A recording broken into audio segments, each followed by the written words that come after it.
Bonjour à tous, aujourd'hui on va réaliser un filet. Alors vous savez, cette technique qui consiste à le faire à la prise de vue, hein, c'est-à-dire qu'on prend son appareil, on suit le sujet en mouvement, un vélo, une voiture, et puis évidemment on obtient en arrière-plan un flou de filet, et puis sur le sujet, on reste plus ou moins net. Plus ou moins net, là ce qu'on va faire, c'est que j'ai pris une image au 320e de seconde, donc mon sujet est plutôt net, voilà, et donc je vais bénéficier donc d'un personnage net et d'un arrière-plan que je vais pouvoir modifier. Alors la première chose qu'on va faire, on va dupliquer l'arrière-plan, comme ceci, et puis on va récupérer une sélection que j'ai préparée, qui est une sélection du vélo, voilà, et donc cette sélection, je vais la copier, je vais faire CTRL-C, je vais créer un nouveau calque, ici avec le petit plus, et puis je vais faire CTRL-V pour coller ce que je viens de copier. Donc si j'enlève les deux calques du dessous, voilà, j'ai le vélo. Alors, la sélection n'est pas très bonne, notamment sur les rayons, mais ça n'a pas d'importance pour ce qu'on veut faire. Voilà. Maintenant, je vais récupérer cette sélection à nouveau. Donc je vais enlever le calque du dessus, là. Je vais me mettre sur le calque du dessous. Je vais récupérer ma sélection. Alors là, il y a deux méthodes. Soit vous faites CTRL et vous cliquez sur la sélection qui est juste au-dessus. Ça, c'est la première possibilité. Ou alors, on fait sélection, récupérer la sélection. OK. Donc là, j'ai récupéré ma sélection. Je me remets bien sur le calque d'arrière-plan copie. Et là, je vais faire une dilatation de la sélection. Donc le principe, c'est que je vais dilater la sélection de manière à favoriser l'opération de remplissage d'après le contenu. Alors on peut utiliser aussi remplissage génératif, hein, puisque ça existe maintenant. Sachant que, en fait, entre les trois outils que sont ici l'outil supprimé, c'est-à-dire ce petit patch avec les deux étoiles, l'outil remplissage génératif ou remplissage d'après le contenu, ils n'ont pas la même manière de fonctionner. Remplissage génératif va à la fois supprimer, mais aussi proposer des remplacements de sujets à l'intérieur. D'après le contenu, remplissage d'après le contenu, là, c'est simplement effacer et prendre en compte ce qu'il y a autour pour réaliser le remplissage.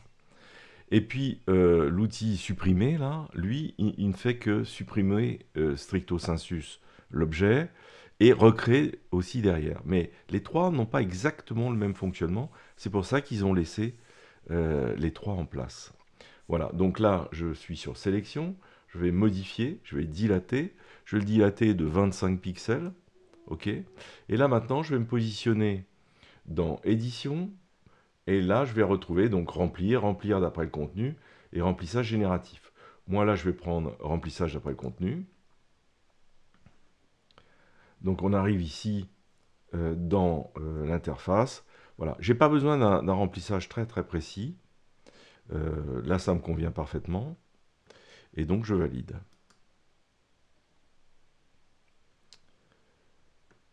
Il va me créer un deuxième calque qui est l'extraction de la zone de remplissage.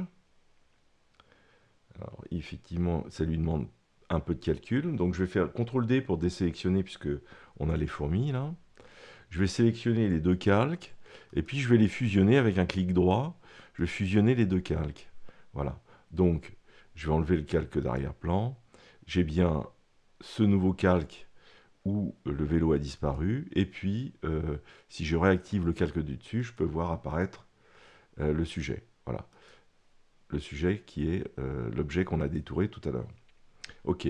Là, je vais me positionner sur l'arrière-plan copie et je vais faire filtre. Je vais convertir en objet dynamique, pardon. Et puis, je vais aller chercher un flou. Alors, les galeries de flou et les flous en général, ils ont été très généreux chez Adobe. Il y en a de toutes sortes. Nous, ce qu'on va utiliser aujourd'hui, c'est dans la galerie d'effets de flou, on va utiliser le flou de tracé.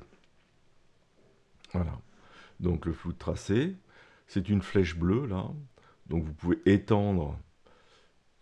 Alors là, je reste à l'horizontale, hein, puisque je veux le mouvement de la gauche vers la droite.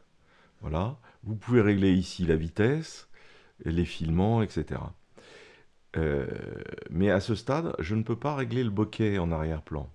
Donc ce que je vais faire, c'est que je vais utiliser un flou de profondeur de champ, par exemple. Voilà, j'active ici en haut le flou de profondeur de champ. Et dans cette option-là, je vais trouver en bas la possibilité de régler le bokeh en arrière-plan. Alors malheureusement, on ne l'a pas sur le flou de tracé, donc il faut activer ça. Donc là, ben, j'éclaire le bokeh, j'éclaire la couleur. Ah, vous voyez, hein, tout de suite, les zones réagissent, hein, et ça crée du bokeh à l'arrière. Donc l'éclairage et la couleur, ok. Et puis ici, si vous déplacez les curseurs, vous avez la plage d'éclairage qui bouge. Vous voyez, ça éclaircit les zones. Voilà. Bon, moi en l'occurrence, je ne vais pas trop toucher à ce bouton-là. J'en ai pas besoin. Bon, j'ai juste un petit peu optimisé. Alors, ici, sur le flou de profondeur de champ, il m'en a mis un par défaut. Donc, je vais l'enlever. D'accord? C'est pas ce que je veux. Ça, sur la quantité de flou. Moi, ce que je voulais uniquement, c'est de pouvoir récupérer l'éclairage du bokeh, la couleur du bokeh. Ok. Donc là, je referme ici le sélecteur. Et puis donc, j'ai bien appliqué à la fois un flou de tracé et un flou de profondeur de champ. Ok, ça me convient, je fais OK. Alors, c'est tout ce qui est flou, hein, c'est assez consommateur de votre ordinateur. Donc, ça prend un peu de temps. Voilà, il est en train de récupérer l'arrière-plan. Voilà. Donc, je me retrouve avec mon arrière-plan. Je peux remettre mon vélo dessus. Alors, évidemment, ce n'est pas très réaliste hein, pour le moment. Mais on voit bien que le mouvement est donné quand même au vélo. Et ce qu'on va faire maintenant, c'est qu'on va mettre un masque sur le vélo pour faire réapparaître un petit peu le décor en dessous. Alors pour ça, je vais positionner ici dans ma couleur d'avant-plan, je vais me mettre à 20-25%, d'accord? Donc une couleur grise, que je vais aller appliquer dans le masque du calque 1 ici. Voilà. Et donc je vais positionner des coups de trait comme ça pour simuler le mouvement. Vous voyez, hop. Et puis un peu sur le personnage. Alors là, c'est un peu trop. Donc je reviens en arrière. Voilà, vous pouvez... hein, sur les cheveux, peut-être un peu, sur le casque. Voilà. Donc j'ai rajouté en fait le décor qui se trouve à l'intérieur pour donner un petit peu de mouvement. Alors, ce qu'on peut faire aussi, c'est aller chercher un flou directionnel pour ajouter un peu plus de réalisme à l'image. Donc pour ce faire, je vais dupliquer le calque 1, je vais faire CTRL-J, ok. Je vais enlever le masque, je vais clic droit, je vais faire supprimer le masque de fusion. Donc je me retrouve avec ma sélection. Et ici, je vais faire filtre, convertir pour les filtres dynamiques. Et de nouveau, je vais faire filtre, flou. Et là, je vais aller chercher un flou directionnel sur le vélo. Alors, le problème du flou directionnel, vous voyez, c'est qu'il crée un écho à l'avant du sujet. Bon, ça, j'en veux pas. Hein, c'est pour ça que je n'utilise pas cette technique pour créer le flou. J'aurais pu très bien faire une sélection du vélo, intervertir la sélection et appliquer un flou directionnel. Sauf que le flou directionnel a l'inconvénient, c'est de créer une espèce d'écho, hein, que l'on voit bien ici sur le vélo. Il y a un écho à l'avant. Et ça, c'est pas possible dans le cadre d'un filet. Ok, mais je vais quand même utiliser ce flou. Alors là, il est réglé à 187, hein, vous pouvez le mettre à moins.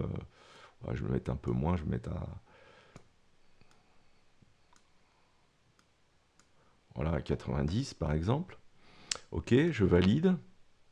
Et donc je me retrouve ici avec le vélo qui est flouté en en flou directionnel.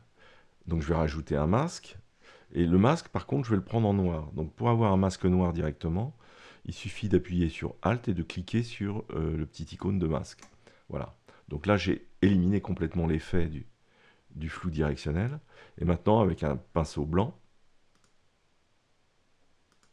je vais aller rajouter. Et alors là, pour le coup, à l'arrière du vélo, voilà, je peux rajouter un petit peu ce flou directionnel. Voilà, je peux le mettre ici aussi, sur le bas. Mais je ne vais pas le mettre sur la roue avant. Je peux le mettre un petit peu en arrière de la roue. Voilà.